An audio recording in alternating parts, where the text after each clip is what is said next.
In this video, I will show you how to turn off restricted mode on YouTube. And if this video does help you out today, then please drop down below and consider subscribing to the channel, and also consider leaving a like on the video. And with that being said, let's jump straight into the tutorial.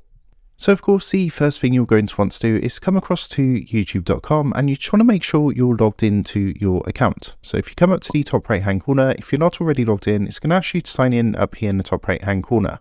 So next, after you've logged into your account, what you want to do is click on your profile icon up in the top right hand corner.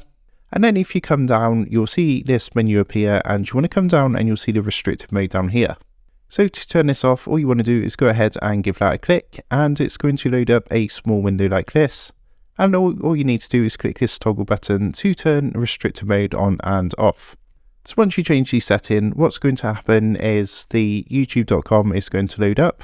And just a quick note that this does apply individually for each browser. So for example, if you use Google Chrome, then what you would need to do is disable restricted mode on there. But if you also use a different browser like Mozilla Firefox, you would need to go and do the same on that browser. And to switch this back on, all you want to do is the same process. So you just want to make sure you're logged in, come and click on your profile icon, come down to the restricted mode, and go ahead and click the toggle switch to turn this on. So I hope this video helped you out today, and if it did, if you would consider subscribing to the channel and leaving a like down below, I really do appreciate it. And with that being said, I will see you guys in the next tutorial.